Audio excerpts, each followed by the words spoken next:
Nous, le Parti socialiste, nous sommes un parti d'opposition. Nous sommes solidaires aussi bien des partis qui ont décidé de participer au dialogue que des partis qui souverainement ont décidé de ne pas participer au dialogue.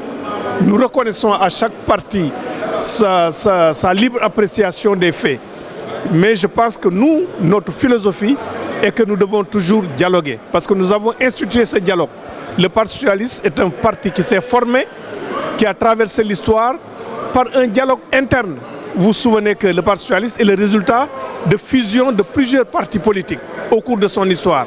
C'est par des concertations entre des socialistes qui avaient des points de vue divergents qu'on a eu ces fusions.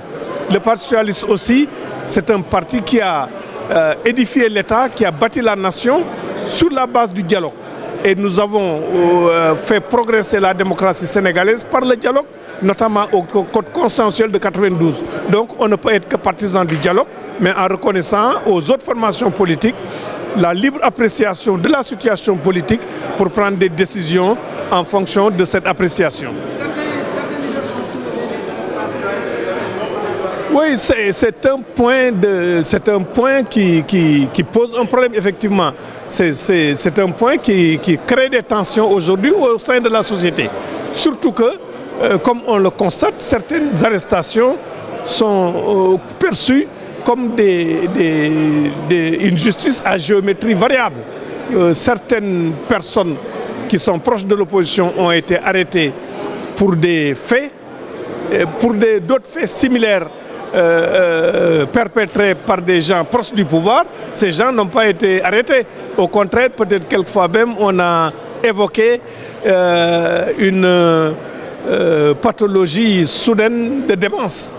Bon, les propositions, certainement, on les fera en commission parce qu'on ne peut pas épuiser l'ensemble des points lors d'une interview. Mais je pense que le dialogue est toujours utile.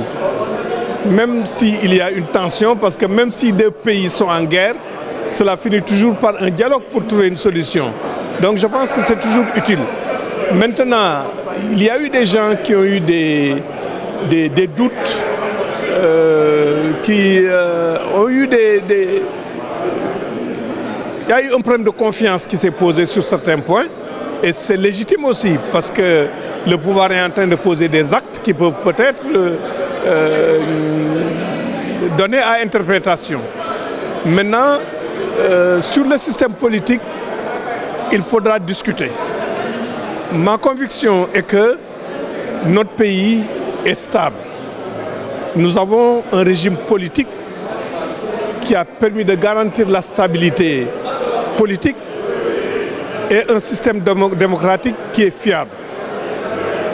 Et ce n'est pas parfait. Il faudra discuter pour voir les améliorations qu'on peut y apporter. Nous avons aussi un processus électoral qui repose sur un trépied.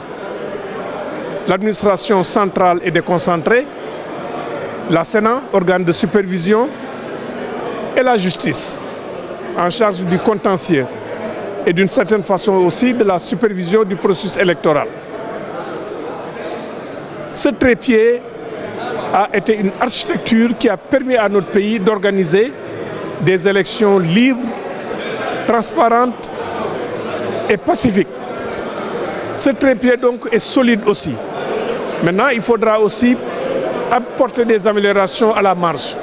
Mais je ne pense pas que notre pays soit dans une situation comme les pays qui ont connu les conférences nationales où il faudra tout refaire, tout bouleverser pour recréer quelque chose de nouveau.